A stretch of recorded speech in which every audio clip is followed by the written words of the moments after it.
दोस्तों नमस्कार। भारत की इकोनॉमी पटरी पर नहीं है। अमेरिका की इकोनॉमी पटरी पर नहीं है। दुनिया के तमाम देशों के सामने इकोनॉमी को लेकर जो संकट है, उन परिस्थितियों के बीच एक दो नहीं कई युद्ध चल रहे हैं। और उस युद्ध को लेकर अमेरिका जितनी मदद यूक्रेन को कर चुका है, जितनी मदद इजराइल को कर रहा है, और इन परिस्थितियों के बीच भी व्यापारिक संबंध रोके नहीं जा सकते हैं। इजराइल जिस लिहाज से हमले दर हमले करते हुए यूनाइटेड नेशन के बेस कैंप पर भी हमला करने से चूक नहीं रहा। और जो देश यूरोप के, चाहे वह इटली हो या फ्रांस हो, जो खुले तौर पर इजराइल के साथ खड़े थे, यहां तक कि भारत भी, जिसके बेहतरीन संबंध इजराइल के साथ हैं, यूनाइटेड नेशन के बेस कैंप पर यानी पीस कीपिंग फोर्स पर जब यह हमला होता है तो 11 देश बकायदा अपनी आपत्ति दर्ज करते हैं। यूरोपीय यूनियन के अधिकारी तो बकायदा इजराइल के नेतान्याहू से बातचीत भी करते हैं। और इन परिस्थिति में यूनाइटेड नेशन के भीतर प्रस्ताव भी लाया जाता है, लेकिन बावजूद इसके दूसरा हमला एक बार फिर यूनाइटेड नेशन के बेस कैंप पर होता है। और यह सवाल उसके बाद बड़ा हो जाता है, क्या यूनाइटेड नेशन की जरूरत या फिर पीस कीपिंग फोर्स, जिसमें दुनिया के कई देशों के सैनिकों की मौजूदगी होती है और वो शांति लाने के लिए उन जगहों पर तैनात किए जाते हैं जहां पर युद्ध की परिस्थितियां पनप रही हो, दो देशों के बीच की स्थिति बिगड़ी हुई हो, और वहीं पर पहली बार यूनाइटेड नेशन के पीस कीपिंग फोर्स पर न सिर्फ इजराइल हमला करता है, बल्कि इजराइल यह संदेश भी देता है कि अब इसकी जरूरत नहीं है, आप यहां से बोरिया बिस्तर समेट लीजिए। और यूनाइटेड नेशन के सेक्रेटरी जनरल को वो बैन कर देता है कि हमारे देश में आपके आने की कोई जरूरत नहीं है। जब ईरान ने हम पर हमला किया तब आपने विरोध क्यों नहीं किया?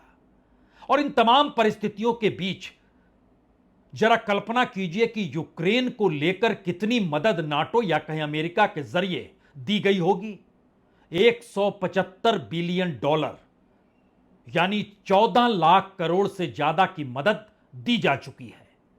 रूस का सालाना बजट भी 11 लाख करोड़ से कुछ ज्यादा का है, यानी रूस के सालाना डिफेंस बजट से कहीं ज्यादा मदद यूक्रेन को की जा सकी है। और यह सारा पैसा उस हथियार में फूंका गया है जिसके आश्रय युद्ध समूची दुनिया देख रही है। ऐसी ही मदद, उतनी बड़ी मदद नहीं, लेकिन ऐसी ही मदद किस्तों में इजराइल के पास भी पहुंच रही है। आर्थिक तौर पर युद्धरत देशों को मदद करना और युद्ध रोकने की तरफ बार बार आवाज भी उठाने की कोशिश करना, इन दो परिस्थितियों के बीच विकसित देश, ताकतवर देश या कहें नाटो देश इसमें पड़े हुए हैं। और इन सब के बीच अगर आज की तारीख में आप भारत को परखें तो भारत ने भी यूनाइटेड नेशन के बेस कैंप पर जो हमला हुआ उसका विरोध किया, लेकिन इसके बावजूद भी भारत अब द्विराष्ट्रीय संधि, जो कि व्यापार को लेकर हो यानी बाइलेटरल ट्रेड हो, इसको लेकर इजराइल के साथ वो बढ़ाना चाह रहा है। 92 में इजराइल को भारत ने मान्यता दी थी। 96 में व्यापारिक सौदेबाजी शुरू हुई और अर्थव्यवस्था एक दूसरे के साथ जुड़ गई। अब उसमें कहीं ज्यादा तेजी से रवानगी आ जाए। भारत ने भी इजराइल के साथ इस दौर में बकायदा वर्चुअल मीटिंग, जो आखिरी मीटिंग 8 अगस्त को हुई, उसमें भी तकरीबन आधे दर्जन से ज्यादा क्षेत्रों में बाइलेटरल इकोनॉमिक इन्वेस्टमेंट को लेकर जिक्र हो रहा है। यानी एक तरफ युद्ध की परिस्थिति है, दूसरी तरफ इकोनॉमिक एस्पेक्ट्स हैं। तो आइए आज एक एक परिस्थिति को समझने की कोशिश करनी चाहिए, जिससे यह बात उभर कर सामने आ जाए कि यूनाइटेड नेशन के बेस कैंप पर पहली बार हमला हुआ है। इस पहली बार का मतलब यह भी समझ लीजिए कि दरअसल जो यूनाइटेड नेशन को लेकर जो एक अलग से तैयार किया गया था, United nation interim force in Lebanon, UNIFIL, यह दरअसल 1978 में बनाया गया था, यानी तब से लेकर अब तक 46 बरस हो गए हैं। और इनकी तैनाती या इसका इतिहास यही था कि दक्षिणी लेबनान में इनकी तैनाती हो रही है और इजरायली हमले के बाद लेबनान में शांति स्थापित करने के उद्देश्य से यह तैनाती की जा रही है और संघर्ष नहीं हो इसकी व्यवस्था की जा रही है। इसकी उम्र एक लिहाज से 28 अगस्त 2024 को पूरी हो जानी थी, लेकिन इस दौर में जो हमलों का दौर शुरू हुआ और यूनाइटेड नेशन के इस बेस कैंप को भी निशाना बनाया गया, उसके बाद दुनिया के सामने एक बिल्कुल नई तस्वीर उभरकर सामने आ चुकी है। उन पन्नों को हम पलटें उससे पहले जरूरी है आप वहां के दृश्य को देखिए जो यूनाइटेड नेशन का बेस कैंप जिस पर हमला हुआ है। Sull'avamposto 131 che è operato da forze italiane della brigata Sassari. L'allarme è scattato subito. I nostri militari sono già tutti nel bunker, solo danni materiali, ma nessun ferito. Una delle torrette di osservazione del quartier generale di UNIFIL a Naqoura. Nell'attacco sono rimasti feriti in modo non grave.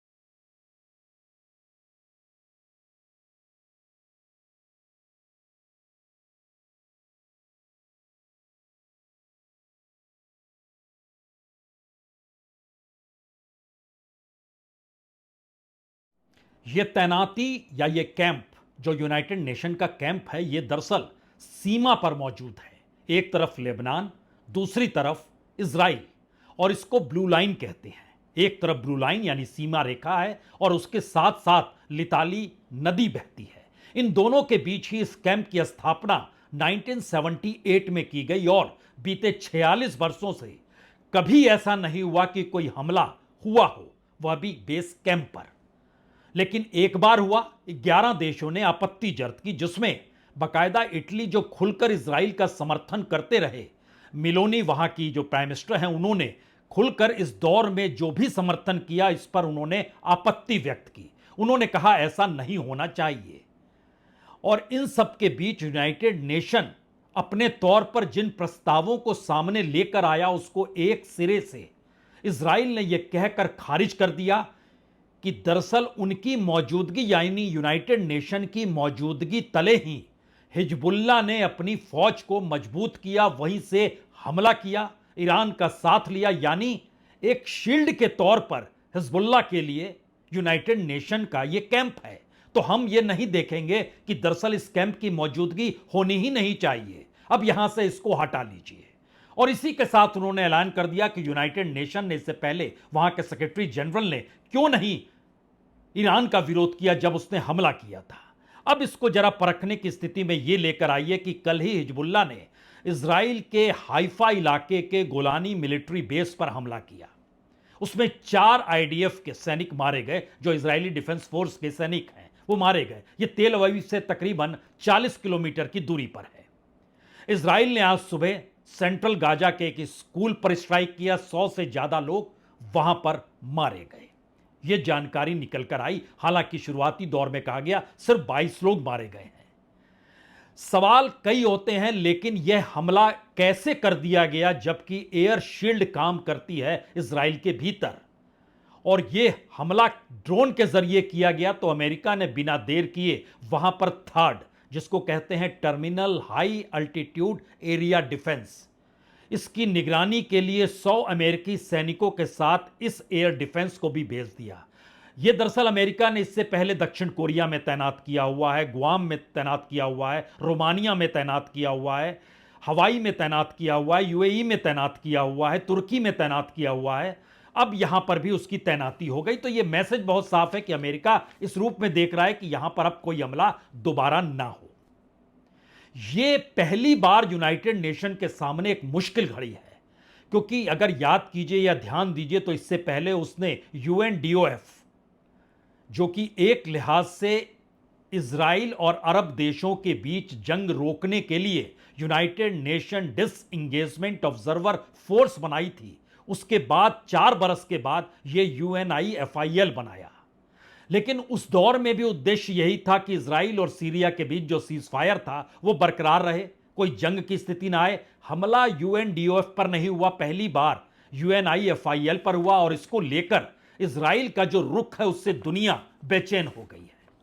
लेकिन अगला सवाल कोई भी कह सकता है कि जब दुनिया की बेचैनी है तो फिर इजराइल के साथ तमाम संबंधों को इस दौर में क्यों बनाया जा रहा है? और आर्थिक संबंध टूटे नहीं हैं किसी भी देश के, और उन सब के बीच भारत ने भी समझौता किया। लेकिन भारत के हिस्से पर आने से पहले यह भी देखना होगा कि यूनाइटेड नेशन ने सीधे तौर पर कहा कि यह सही नहीं है, यह पूरे के पूरे भरोसे पर हमला हुआ है।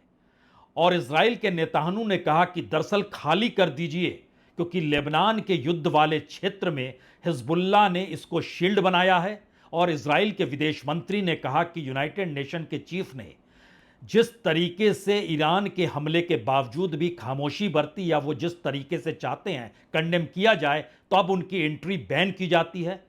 इन सब के बीच हिजबुल्लाह ने इनकार किया कि हमने कोई ह्यूमन शील्ड इस तरीके से बनाया है। इन तमाम बातों के बीच पहली बार इटालियन की प्राइम मिनिस्टर मिलोनी ने कहा कि दरअसल ये गलत है। इटली के लगभग 1000 सैनिकों की तैनाती है वहां पर, फ्रांस के भी लगभग 700 की तैनाती है, स्पेन के भी 700 सैनिकों की तैनाती है, भारत के भी 600 सैनिकों की तैनाती है। और भारत ने भी इसका विरोध किया और भारत ने भी कहा कि यह ठीक नहीं है। और शायद इन्हीं परिस्थितियों के बीच यह भी सवाल उठा कि पहली बार अमेरिका ने ईरान के पेट्रोलियम और पेट्रोकेमिकल सेक्टर पर प्रतिबंध बढ़ा दिए। भरोसा दिलाया मिडिल ईस्ट को हमला नहीं होगा, लेकिन उस पर प्रतिबंध बढ़ा दिए। जो घोस्ट फ्लीट होती है उस पर भी पाबंदी लगा दी, जो कि तेल को, ईरान के तेल को दुनिया भर के खरीदारों तक पहुंचाती है।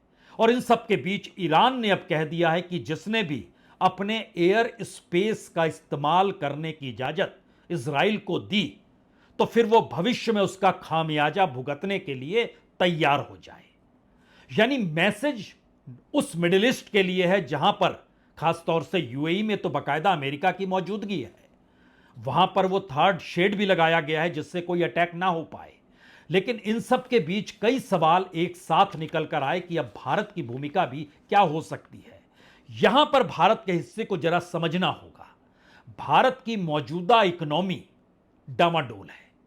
अगर आप ग्रामीण भारत में देखें तो पहली बार रिपोर्ट निकलकर आती है सरकार की तरफ से ही कि जो औसत काम मनरेगा में 52 दिनों का दे रहे थे, अब वो औसत काम 35 दिनों का हो गया है। यानी स्थिति उस लेवल पर भी मुश्किल भरी है। और इन सब के बीच भारत में पहली बार जो इंडस्ट्रियल आउटपुट है वो नेगेटिव में चला गया है, 0.1% नेगेटिव में है। मैन्युफैक्चरिंग सेक्टर का ग्रोथ अगस्त के महीने में -1% है, माइनिंग सेक्टर में -4.3% है, इलेक्ट्रिसिटी के क्षेत्र में -3.7% है। ये नेशनल स्टैटिस्टिकल ऑफिस के जरिए जो बातें निकल कर आई है, और ये एक लिहाज से इकोनॉमी की दृष्टि से अलार्मिंग बेल है। अब यहीं पर एक बात और शुरू होती है। पिछले दिनों प्रधानमंत्री एशियान की बैठक में गए।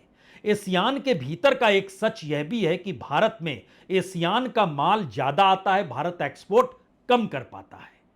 एशियान 2016 में जो भारत जो एक्सपोर्ट करता था वो तकरीबन 2,60,000 करोड़ का था, लेकिन जो इंपोर्ट करता था वह 3,41,000 करोड़ का था। यानी तकरीबन 81,000 करोड़ का भारत को एशियान देशों से घाटा था व्यापारिक इंपोर्ट एक्सपोर्ट को लेकर, जो कि 2023 में बढ़कर 3,66,000 का घाटा है इंपोर्ट एक्सपोर्ट को लेकर। क्योंकि एक्सपोर्ट जो भारत कर रहा है वो सिर्फ 3,70,000 करोड़ का एशियान देशों में, और एशियान देशों से जो भारत आ रहा है, जो भारत इंपोर्ट कर रहा है, वो 7,36,000 करोड़ का है। इन्हीं परिस्थितियों के बीच भारत अब बाइलेटरल इन्वेस्टमेंट ट्रीटी की दिशा में इजराइल के साथ बढ़ गया है। इजराइल को लेकर दुनिया भर में विरोध चाहे जिस रूप में हो रहा हो, लेकिन व्यापारिक और सामरिक रिश्ते नाटो के साथ, अमेरिका के साथ, व्यापारिक रिश्ते भारत जैसे देशों के साथ, और भारत खुद इसकी पहल कर रहा है। 8 अगस्त को बाकायदा वर्चुअल मीटिंग इजराइल के अधिकारियों के साथ भारत की हुई है। और भारत यह चाहता है कि एग्रीकल्चर के क्षेत्र में, वाटर के क्षेत्र में, एनर्जी के क्षेत्र में, इंफ्रास्ट्रक्चर के क्षेत्र में, इनोवेशन के क्षेत्र में, टेक्नोलॉजी के क्षेत्र में, साइबर सिक्योरिटी और स्पेस के क्षेत्र में, यह डिफेंस से हटकर है, इन क्षेत्रों में बाकायदा दोनों देशों की आपसी समझौते हों। यानी 96 में भारत ने जो समझौता इजराइल के साथ किया था, उसके ये आगे की कड़ी पहली बार निकलकर सामने आ रही है। और अगर आप इजराइल के साथ भारत के आर्थिक संबंधों को भी देखें तो 2020-21 में लगभग 40,000 करोड़ का व्यापार दोनों देशों के बीच होता था, जो 2021-22 में बढ़कर 66,000 करोड़ को पार कर गया। और 22-23 में यह बढ़कर लगभग 90,000 करोड़ को पार कर गया। और इन सब के बीच जब युद्ध शुरू हुआ तो वो 90,000 करोड़ का व्यापार घट के 54-55,000 करोड़ पर आ गया। और इस बरस, इस फाइनेंशियल ईयर में पहले 4-5 महीने अगर आप देखें तो सिर्फ 11,000 करोड़ का बिजनेस दोनों देशों के बीच हुआ है। एक सवाल यहां पर जहन में होना चाहिए कि भारत इजराइल से क्या एक्सपोर्ट करता है, क्या इंपोर्ट करता है डिफेंस से हटकर। तो भारत जो एक्सपोर्ट करता है उसमें पेट्रोलियम प्रोडक्ट है, उसमें जो हीरे जवाहरात और जो स्टोन्स होते हैं वह भी शामिल है, केमिकल और मिनरल भी शामिल है, मशीनरी शामिल है, प्लास्टिक शामिल है, टेक्सटाइल के आइटम शामिल हैं, इलेक्ट्रॉनिक्स हैं, एग्रीकल्चर प्रोडक्ट खासतौर से बासमती राइस वह भी शामिल है। और जो इजराइल से इंडिया में आता है उसकी फहरिस्त में भी स्टोन्स ही हैं, उसमें केमिकल्स है, फर्टिलाइजर है, मशीनरी है, डिफेंस तो है ही, इसके अलावा ट्रांसपोर्ट के इक्विपमेंट्स हैं। अब सवाल यह है कि यूनाइटेड नेशन निशाने पर है, यूनाइटेड नेशन के देशों के बीच एक मुश्किल है, उन मुश्किल हालातों में भी आर्थिक संबंध लगातार बनाए जा रहे हैं। तो जिस जगह पर यूनाइटेड नेशन की मौजूदगी जो साउथ लेबनान का इलाका है, सीमा ब्लू लाइन के इर्द गिर्द है, वहां की एक तस्वीर देखिए, तब आप और समझ पाएंगे कितने वृहद तौर पर वहां पर मौजूदगी यूनाइटेड नेशन की है।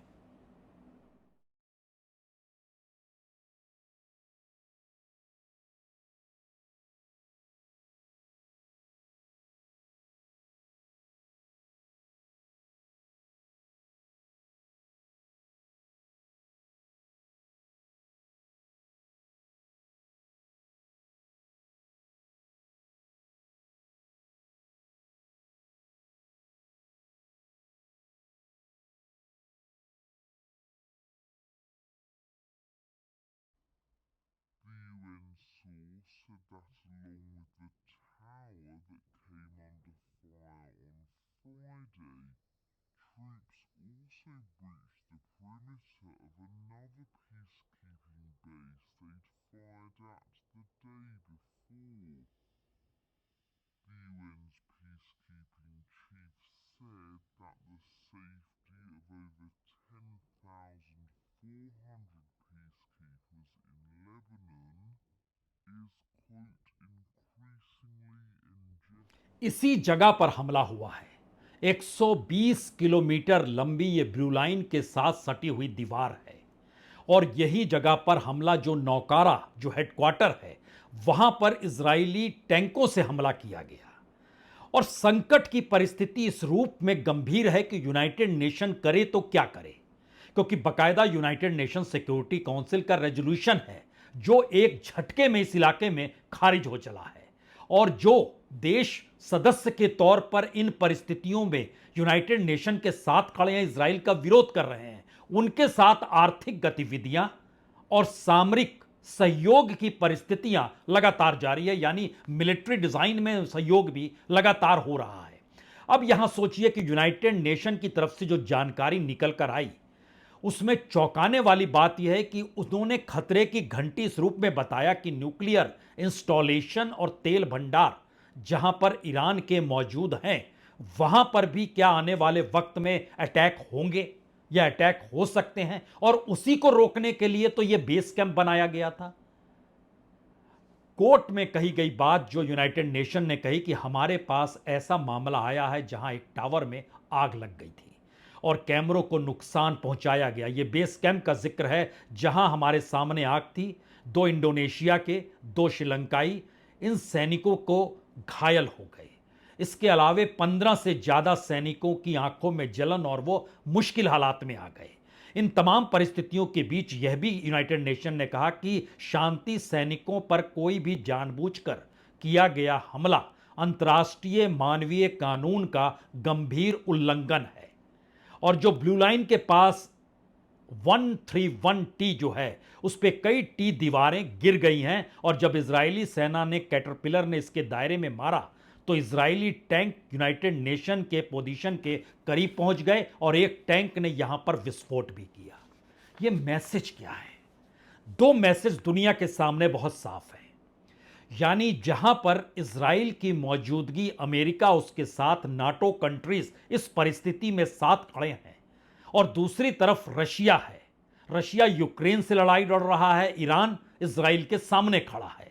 इन सब के बीच ईरान और रशिया के बीच सामरिक समझौते की दिशा में भी, यानी मिलिट्री एक्सचेंज जो हथियारों का होता है, वह भी सहयोग देने की स्थिति में है। लेकिन एक क्षण के लिए फिर सोचिए, जो नाटो कंट्रीज से या अमेरिका से जो सहयोग यूक्रेन पहुंचा वह 175 बिलियन डॉलर का है, और इस दौर में जो एड सहयोग दिया गया इजराइल को वह भी लगभग 70 बिलियन डॉलर से ज्यादा की जानकारी इस दौर में निकल कर आई है। अब सवाल यह है कि यूनाइटेड नेशन एक ऐसे शील्ड के तौर पर दुनिया के सामने है जहां पर युद्ध की परिस्थिति रोकी जाए, लेकिन युद्ध की परिस्थिति अगर उस इकोनॉमी से जाकर जुड़ चुकी हो जहां पर संकट रूबल के पास हो, डॉलर को लेकर हो, ईरान की करेंसी की मुश्किल हो, चाइना की इकोनॉमी का डगमगाना हो, भारत की आर्थिक स्थिति डगमगाए के बीच उसे अब आर्थिक व्यापार की जरूरत है, वो समझौते की दिशा में बढ़ रहा है। इन दोनों परिस्थिति में आईएमएफ और वर्ल्ड बैंक की भूमिका, जो कर्ज देने को उन देशों को तैयार है जो कि इस युद्ध में शामिल देशों को मदद करने को तैयार है, यह बिल्कुल एक नई परिस्थिति दुनिया के सामने, यह कोल्ड वार से आगे की परिस्थिति है और उस न्यूक्लियर वार से पहले की स्थिति है जहां पर मौजूदा दौर में आपसी संबंध इस आधार पर चल रहे हैं कि अपने देश की जरूरत को पूरा करना हमारी पहली जरूरत है।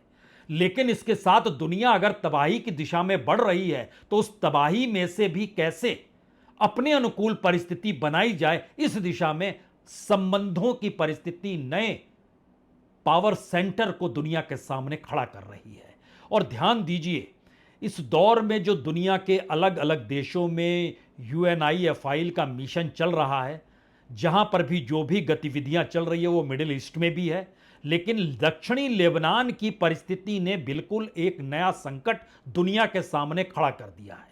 उसमें भारत हो, इटली हो, इंडोनेशिया हो, स्पेन हो, फ्रांस हो, चीन हो, मलेशिया हो, नेपाल हो, सभी इस बात को लेकर चिंतित हैं।